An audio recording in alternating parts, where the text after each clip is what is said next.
Es muy probable que hayas escuchado la frase: trabaja de manera más inteligente, no más dura. En la naturaleza, esta premisa no es solo un consejo práctico, sino una estrategia evolutiva esencial. La evolución, después de todo, no es un proceso aleatorio que busca la perfección, sino un mecanismo de prueba y error que favorece la eficiencia en un entorno determinado. Un fenómeno fascinante dentro de este proceso es la evolución convergente, la cual, en términos sencillos, demuestra que si algo funciona bien, no hay razón para modificarlo drásticamente. Específicamente, la evolución convergente ocurre cuando organismos no relacionados desarrollan de manera independiente características similares para adaptarse a condiciones parecidas. Consideremos algunos ejemplos.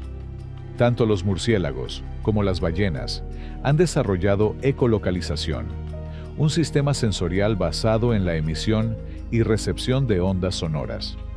A primera vista, estos animales parecen no tener nada en común.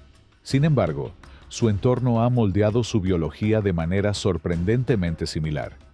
De la misma forma, el ojo, una estructura tan crucial para la supervivencia, ha evolucionado repetidamente en diferentes linajes, desde los insectos hasta los mamíferos, cada uno con variaciones adaptadas a sus necesidades específicas. Pero lo más impresionante ocurre cuando dos especies, separadas por enormes distancias en la escala evolutiva, llegan a parecer casi idénticas. Un ejemplo notable es el de las lagartijas sin patas y las serpientes. A simple vista, podrían pasar por hermanas. Sin embargo, estas criaturas han evolucionado de forma independiente durante más de 100 millones de años.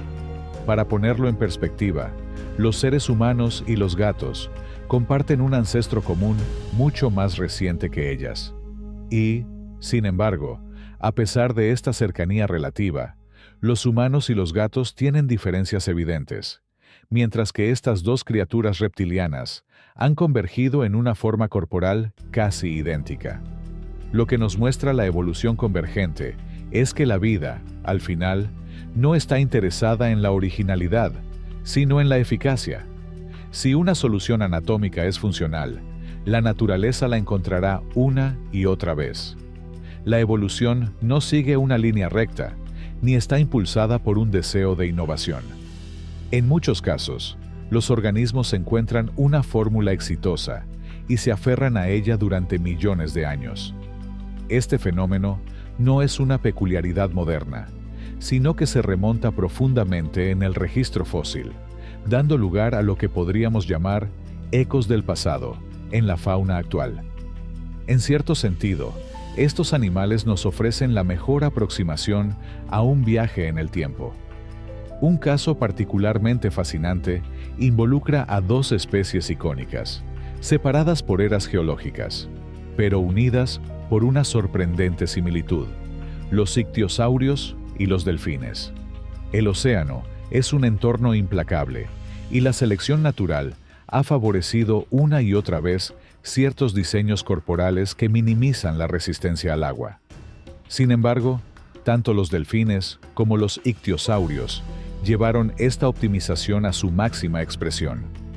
Los ictiosaurios, que dominaron los mares durante el Mesozoico, son comúnmente conocidos como los delfines prehistóricos, a pesar de ser reptiles. Su parecido con los delfines modernos no es superficial. Compartían más de 20 rasgos anatómicos, desde la forma hidrodinámica de sus cuerpos hasta la estructura de sus cráneos y extremidades. Entre estos puntos en común se incluyen huesos de los dedos en las aletas, hocicos alargados, cuellos cortos, nacimientos vivíparos, piel lisa y una probable coloración contrasombreada, con el dorso más oscuro y el vientre más claro, un patrón efectivo para camuflarse en el agua. Pero quizá el hallazgo más asombroso proviene de evidencia reciente que sugiere que los ictiosaurios poseían algo que rara vez se encuentra en reptiles marinos: una gruesa capa de grasa subcutánea, similar a la de los mamíferos marinos actuales. Este tejido, conocido como blubber, Es crucial para la regulación térmica y la flotabilidad en aguas frías, proporcionando a los delfines modernos una ventaja en su medio acuático. Que los ictiosaurios, separados de los mamíferos por cientos de millones de años de evolución, desarrollaran este mismo rasgo, sugiere que cuando se trata de sobrevivir en el océano, la naturaleza tiende a repetir sus mejores estrategias. Las similitudes entre los ictiosaurios y los delfines no terminan en su apariencia externa. De hecho, sus sentidos podrían haber sido más parecidos de lo que se pensaba en un principio.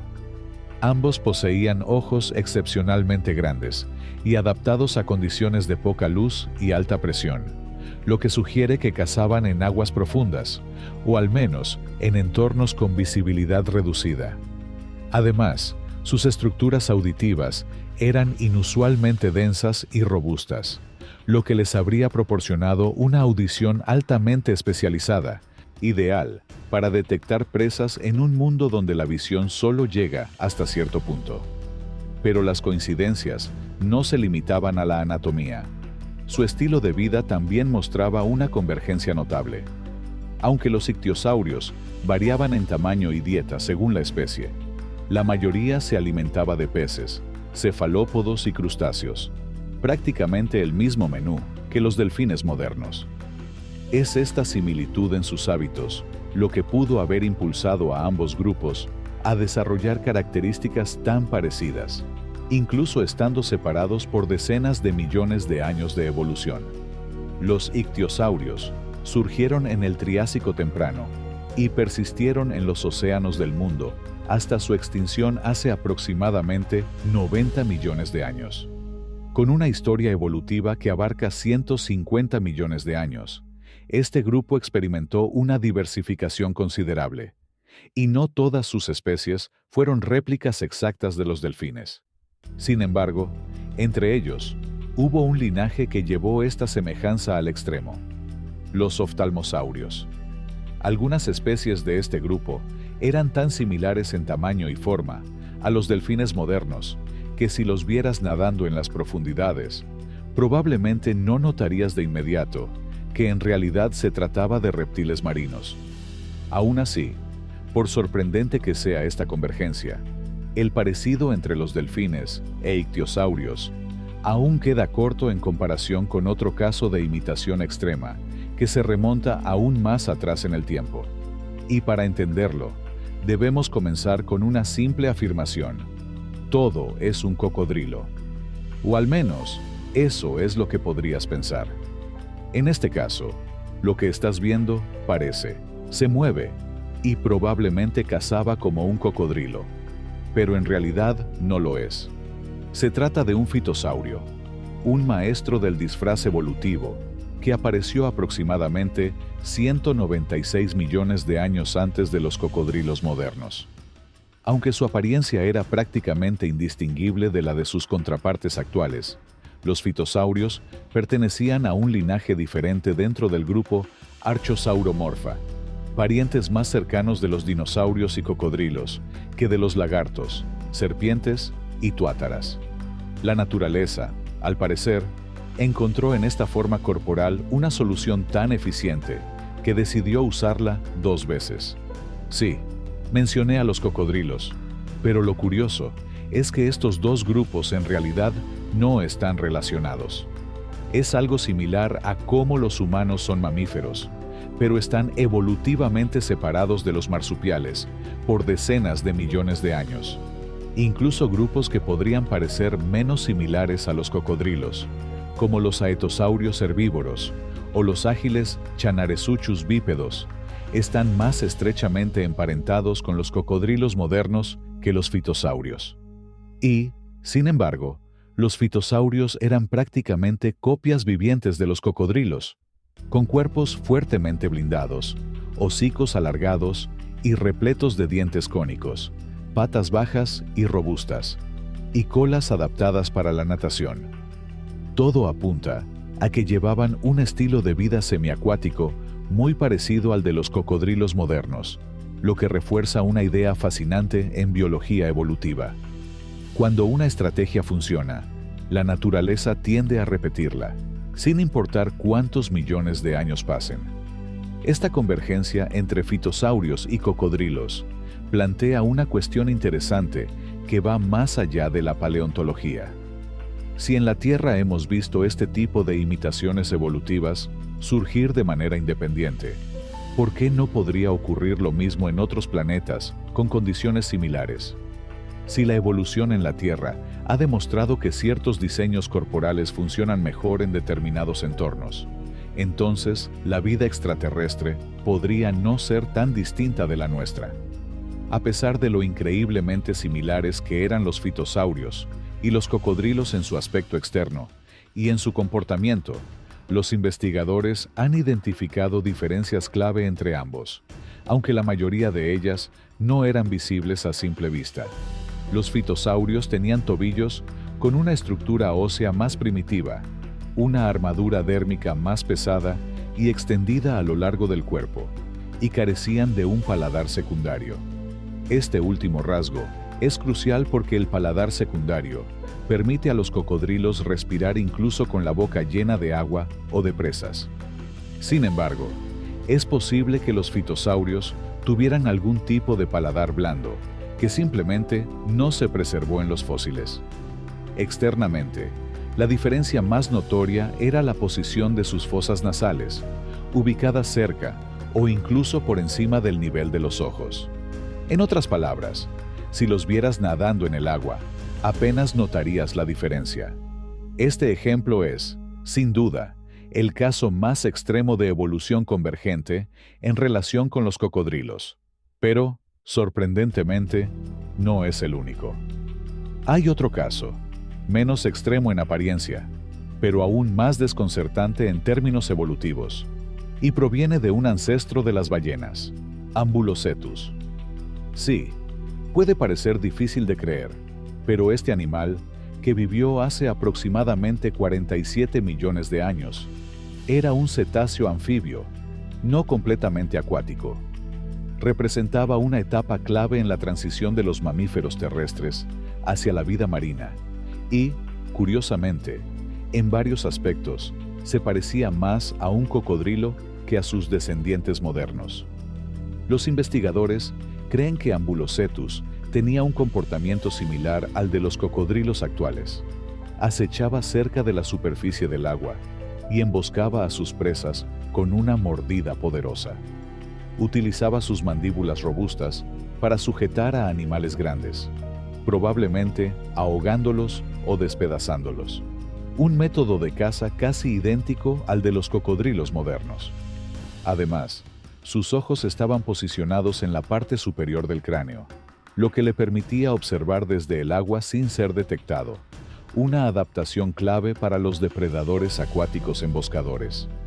También tenía una cavidad nasal reforzada con paredes óseas, una característica que ayudaba a mantener sus vías respiratorias abiertas mientras sujetaba a sus presas bajo el agua. Si se observan todas estas características en conjunto, Ambulocetus se convierte en un ejemplo sorprendente de cómo la evolución puede producir organismos con funciones ecológicas similares a partir de ancestros completamente diferentes. Aparte de la piel y algunas diferencias internas, este mamífero primitivo era, en esencia, la versión cetácea de un cocodrilo. Y, curiosamente, en una situación paralela, los cocodrilos también tuvieron su propia versión de una ballena, el Stomatosuchus. Este fue un cocodriliano extinto del Cretácico tardío que compartió su mundo con el formidable Spinosaurus, aunque su estilo de vida difería drásticamente del de la mayoría de sus parientes. En lugar de ser un cazador de emboscada con mandíbulas poderosas, Stomatosuchus poseía una enorme bolsa gular, altamente elástica, que le permitía engullir peces e incluso tiburones enteros de un solo trago. Un método de alimentación notablemente similar al de ciertas ballenas modernas y pelícanos. Sin embargo, la diferencia crucial residía en su dentición. En lugar de barbas filtradoras o un pico sin dientes, Stomatosuchus tenía una serie de dientes pequeños y afilados que encajaban perfectamente al cerrar la boca, creando una especie de cremallera biológica que aseguraba que cualquier presa atrapada estuviera condenada. Además, su tamaño lo acercaba aún más a las ballenas. Con una longitud promedio de 10 metros, se contaba entre los mayores depredadores acuáticos de su tiempo. No obstante, su linaje no prosperó a largo plazo, lo que impidió que estos cocodrilos ballena llegaran hasta la actualidad. Si bien el medio acuático parece haber sido un caldo de cultivo para especies que imitaban estrategias evolutivas, la convergencia evolutiva no se limitó al agua. En tierra firme también encontramos ejemplos fascinantes. Quizás la comparación más llamativa es la de los anquilosaurios y los armadillos. A simple vista, podrían parecer muy diferentes, pero un análisis más detenido revela similitudes notables, especialmente considerando la inmensa distancia temporal y evolutiva entre ellos. Ambos desarrollaron una armadura corporal prácticamente completa, diseñada para protegerse de los depredadores de su época. Y si ampliamos la comparación para incluir a los armadillos extintos, la semejanza se vuelve aún más evidente. Los gliptodontes, en particular, no solo alcanzaron tamaños impresionantes, comparables o incluso superiores al de algunos anquilosaurios, sino que también presentaban estructuras defensivas en la cola similares a las del Euoplocephalus. En esencia, estos mamíferos acorazados eran los equivalentes funcionales de los dinosaurios blindados, demostrando una vez más que la evolución encuentra soluciones similares para desafíos comunes, sin importar la época o la especie. Este diseño resultó ser sorprendentemente exitoso, permitiendo a los gliptodontes y otros mamíferos acorazados prosperar durante millones de años, hasta que la llegada de los humanos a América del Sur marcó su declive y eventual extinción. Sin embargo, la evolución convergente no se detuvo allí. Más allá de los armadillos, otros mamíferos también han desarrollado adaptaciones similares a las de los anquilosaurios, demostrando que la estrategia de la armadura corporal ha sido una solución efectiva a lo largo del tiempo. Uno de los ejemplos más llamativos es el pangolín, un mamífero de aspecto inusual que evolucionó grandes escamas de queratina cubriendo todo su cuerpo. Esta defensa natural recuerda a ciertos anquilosaurios que, aunque poseían una armadura extensa, carecían de una masa ósea en la cola. En ambos casos, la evolución pareció favorecer la protección total del cuerpo como un escudo contra los depredadores, en lugar de confiar en la velocidad o la agresión. Este patrón recurrente en la historia de la vida subraya un principio clave de la evolución. Cuando la supervivencia está en juego, la mejor estrategia puede ser simplemente reforzar la defensa y dejar que la naturaleza haga el resto. Pero este fenómeno no se limita únicamente a la defensa. También ocurre en la ofensiva, particularmente en el caso de los herbívoros, donde la evolución ha demostrado repetidamente que un enfoque de cargar primero y preguntar después suele ser una estrategia eficaz. Un ejemplo notable de ello se encuentra en los elefantes y en una criatura tan antigua que los mamíferos aún no existían cuando habitaba la Tierra: el Placerias. Este dicinodonto extinto vivió en América del Norte durante el período Triásico, hace aproximadamente 230 millones de años. Su rasgo más distintivo eran sus dos colmillos prominentes, similares a los de los elefantes modernos. Si bien muchos de sus parientes también poseían colmillos, lo que hacía único al Placerias era la longitud y orientación de los suyos, que apuntaban hacia abajo y cumplían funciones comparables a las de los elefantes: cavar en busca de alimento, exhibirse ante posibles rivales y defenderse cuando era necesario. Además, presentaba dimorfismo sexual en el tamaño de los colmillos, con los machos desarrollando colmillos más largos y prominentes, mientras que en las hembras eran más reducidos. A pesar de no alcanzar las dimensiones de un elefante, el Placerias seguía siendo uno de los herbívoros más grandes de su época. con un peso estimado de alrededor de 1 tonelada. Curiosamente, su tamaño se asemejaba más al de un hipopótamo, con el cual también compartía ciertas características convergentes. Se cree que este antiguo animal pasaba una parte significativa de su vida en aguas poco profundas y en las riberas, alimentándose de vegetación y exhibiendo rasgos anatómicos similares a los de los hipopótamos, como un cuello robusto, extremidades poderosas y un cuerpo macizo en forma de barril. Esto hace que sea aún más curioso que algunos elefantes prehistóricos también mostraran un parecido con los hipopótamos, a pesar de que estos últimos están más estrechamente emparentados con las ballenas que con sus contemporáneos de trompa. Un ejemplo fascinante de esto es el Platybelodon, un proboscideo extinto cuyo cráneo y mandíbulas le daban un aspecto sorprendentemente similar al de un hipopótamo. Sin embargo, si hay un grupo de animales que realmente demuestra que la estrategia de cargar y atacar ha sido una solución evolutiva exitosa, ese es el de los rinocerontes. Los rinocerontes evolucionaron por primera vez en Asia, antes de expandirse a diversas regiones del mundo, en parte gracias a su combinación única de tamaño masivo y cuernos afilados. Su cuerno frontal, ubicado en el centro de la cabeza y proyectado hacia arriba, les ha permitido infligir un daño considerable, convirtiéndolos en formidables adversarios tanto para los depredadores como para los rivales de su propia especie. No es de extrañar, entonces, que a lo largo de la historia evolutiva hayan surgido múltiples animales con una morfología similar. Un claro ejemplo de ello lo encontramos en los ceratopsios, los famosos dinosaurios con cuernos del Cretácico. Al igual que los rinocerontes, sus cuernos centrados servían para la defensa, el combate y la exhibición, cumpliendo roles ecológicos comparables a los de sus contrapartes mamíferas. Sin embargo, lo realmente extraño es que el parecido más sorprendente con los rinocerontes no proviene de los dinosaurios, sino de otro mamífero, el toxodón.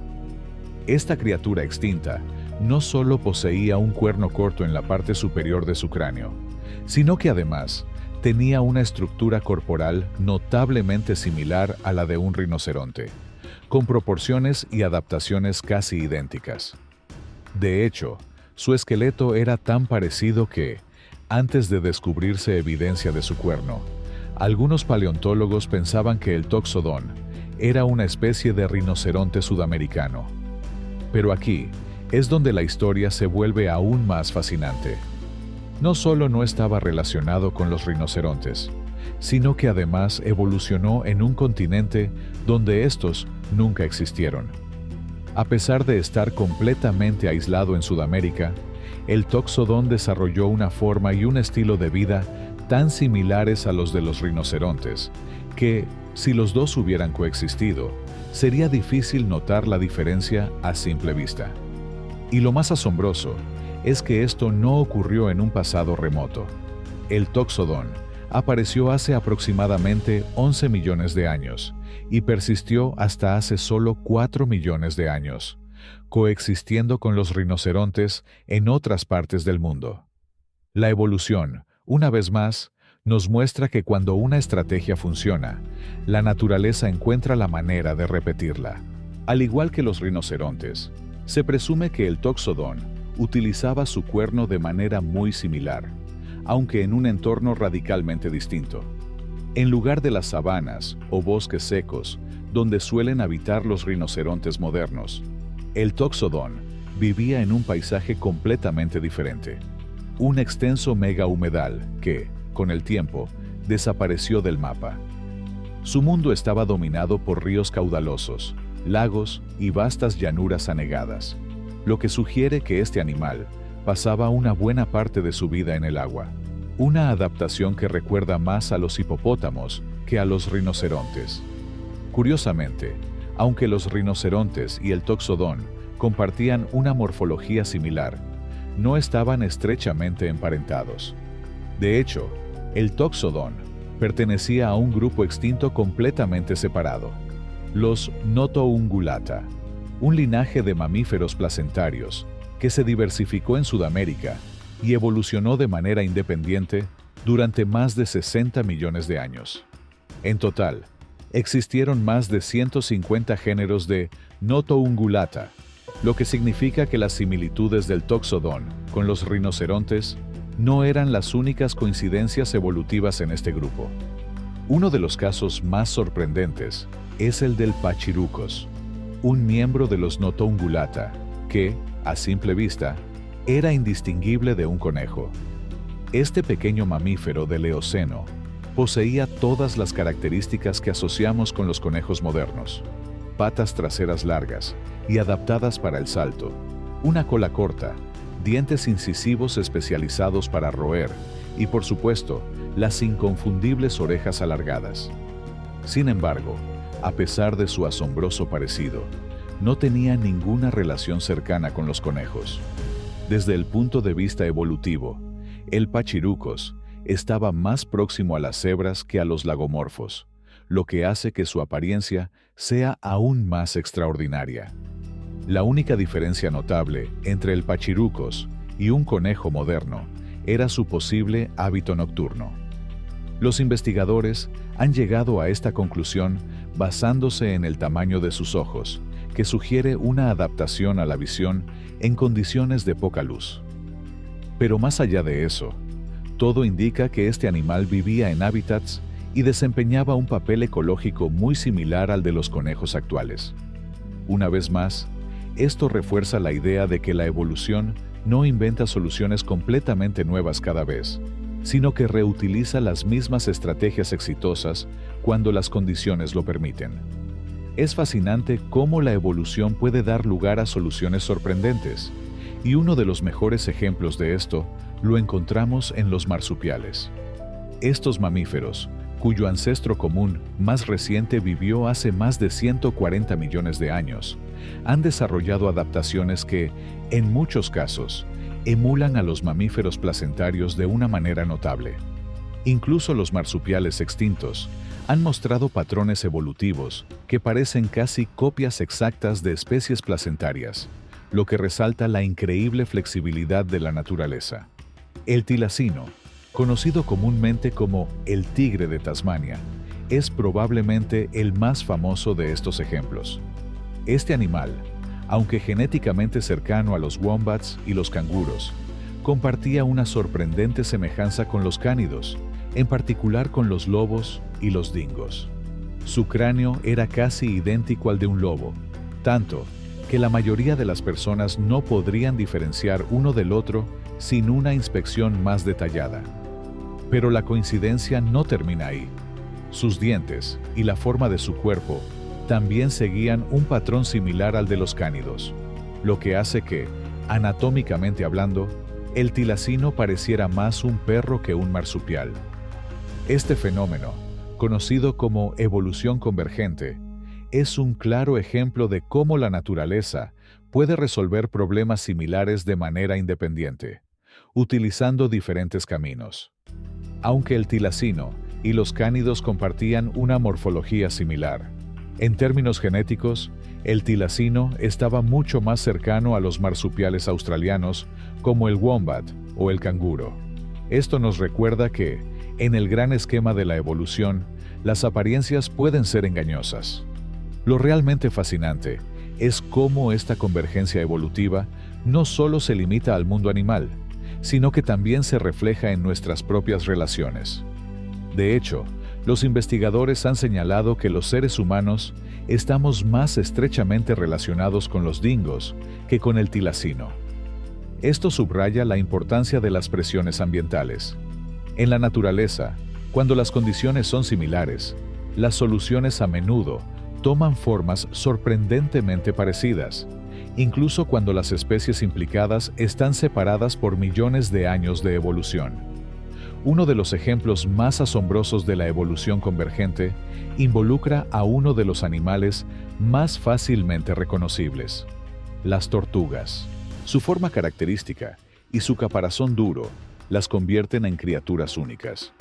Pero lo fascinante es que, a pesar de su singularidad, la naturaleza ha creado otras criaturas a lo largo del tiempo que no tienen ninguna relación directa con las tortugas, pero que, sin embargo, comparten características similares.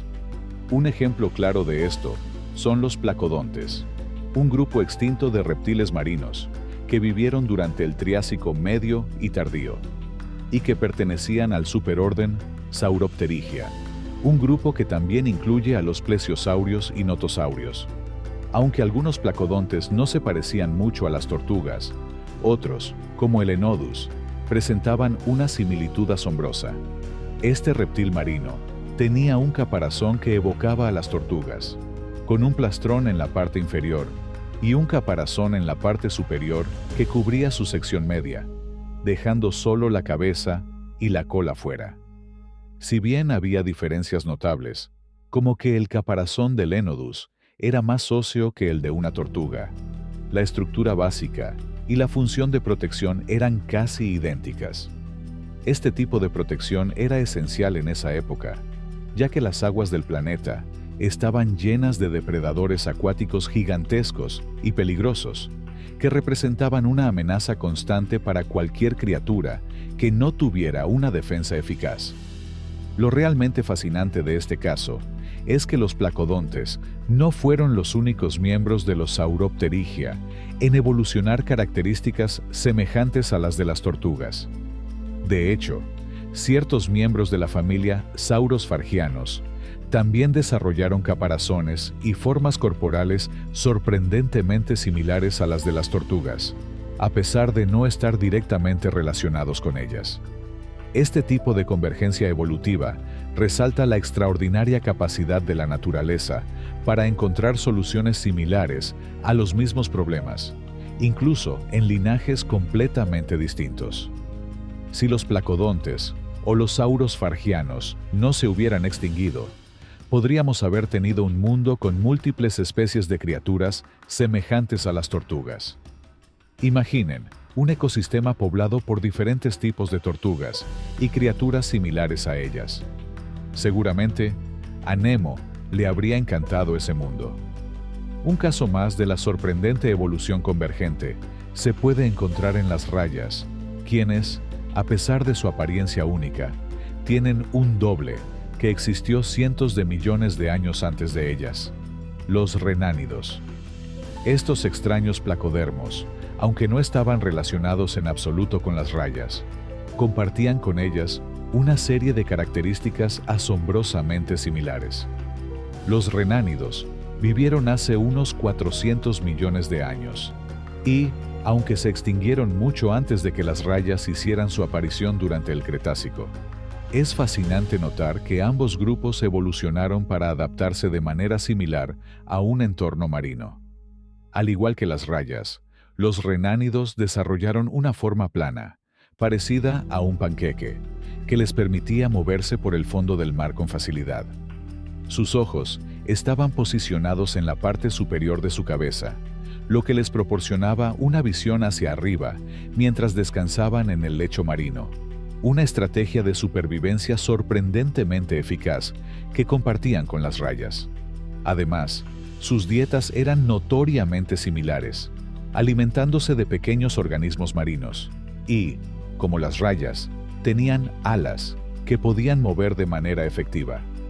La diferencia principal, si uno se atrevía a tocarlos, era que los renánidos poseían una ligera armadura y escamas en su cuerpo, a diferencia de las rayas, que tienen una textura más suave y parecida al papel de lija. Aunque no eran tan grandes como las rayas modernas y carecían del aguijón venenoso en la cola, lo que los hacía menos peligrosos, su apariencia y estilo de vida eran increíblemente semejantes. A pesar de estas diferencias, los renánidos no solo sobrevivieron durante su tiempo, sino que se extendieron por todo el mundo en un periodo relativamente breve. Sin embargo, al igual que muchos otros grupos, desaparecieron sin ver a sus gemelos, las rayas modernas, quienes no solo continuaron con la misma estrategia de vida, sino que prosperaron en los océanos mucho tiempo después de la extinción de los renánidos. Aunque no eran tan parecidos a las rayas como los renánidos, también existieron los eugeneodóntidos, que vivieron durante la misma era, aunque no pertenecían al mismo orden. Estos animales presentaban formas corporales algo semejantes a las de las rayas, pero, si soy honesto, los menciono principalmente por sus ojos grandes y saltones, junto con sus expresiones de perpetua sorpresa. Pero no se dejen engañar. Esta no era una adaptación para que los animales parecieran entrañables. No, lo que sucedía era que algunos de estos animales tenían una especie de diseño en su boca que les permitía tragar rápidamente cualquier presa que flotara cerca, mientras que sus ojos tan peculiares probablemente les ayudaban a detectar amenazas o localizar comida. Siguiendo con la tendencia de la evolución convergente, uno no debería sorprenderse de que los tiburones no se queden fuera de esta fascinante historia. Si viajáramos al Cretácico, encontraríamos al Aquilolamna, una criatura extraña con lo que parecerían ser alas, o mejor dicho, aletas.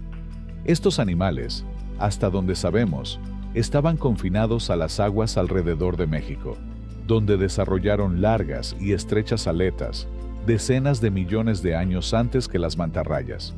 Además, adoptaron una dieta de filtrado, lo que los acercaba aún más a las rayas.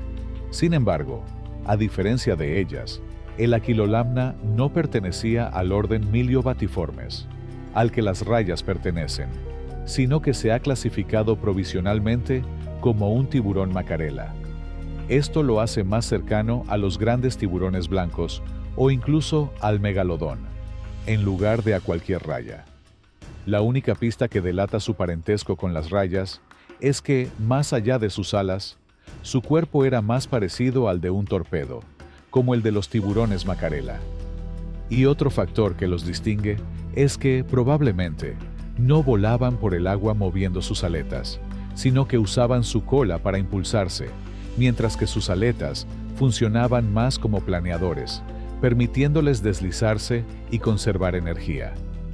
Este diseño resultó ser increíblemente eficaz para ellos, lo que ha llevado a los investigadores a creer que solo se extinguieron después del evento KT, y que un diseño similar emergió de manera independiente millones de años después, mostrando cómo la naturaleza puede volver a encontrar soluciones similares una y otra vez a lo largo del tiempo. Ahora, millones de años es un gran lapso de tiempo, pero no es nada comparado con la brecha que se ve en algo que se asemeja a un animal muy cercano a nuestros corazones: los monos.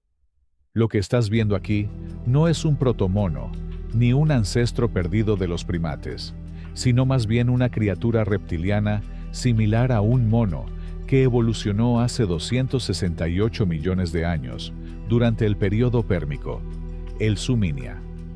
Era bastante similar en tamaño a los monos más pequeños de hoy en día, pero lo que realmente lo hacía fascinante es que evolucionó de manera independiente dos características bastante raras, ambas compartidas con los monos: una cola prensil que le permitía agarrar y sostener objetos, y, aún más raro, pulgares completamente oponibles, algo que también comparto yo.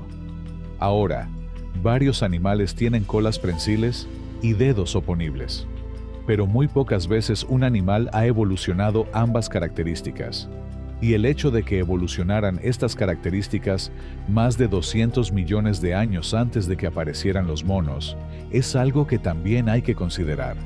Además, hay nueva evidencia que sugiere que también tenía dedos oponibles en los pies, lo que lo convierte en lo más cercano a un mono reptiliano.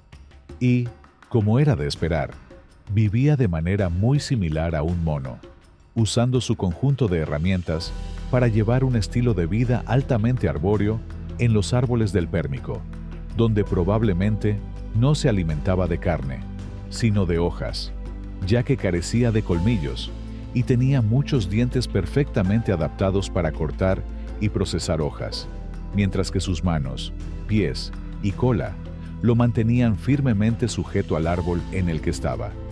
La evolución convergente es asombrosa. Ahora, debo decir que, Aunque esta lista parece extensa, hay que recordar que los ejemplos sorprendentes son la excepción, no la norma. Pero esto nuevamente resalta cómo los entornos y los nichos pueden ser el factor más importante en cómo nos vemos, e incluso en casos menos obvios, vemos cuán prevalente es la evolución convergente. Por ejemplo, toma al panda gigante, un gran ramoneador que se alimenta de manera selectiva mientras está en posición bípeda. Nada demasiado loco, y sin embargo, ves construcciones similares en múltiples animales no relacionados pero con estilos de vida similares, como el megaterio, un perezoso gigante, el extraño Chalicotherium, e incluso dinosaurios como el Therizinosaurus, que, como los demás, tenían garras largas que podrían haber ayudado a arrancar hojas de las ramas, al igual que los pandas, los perezosos y los chalicoterios. Y toda esta convergencia te hace preguntarte, si nada se hubiera extinguido, ¿el mundo realmente se vería tan diferente a como lo hace ahora? Y la respuesta es, ¿quién sabe?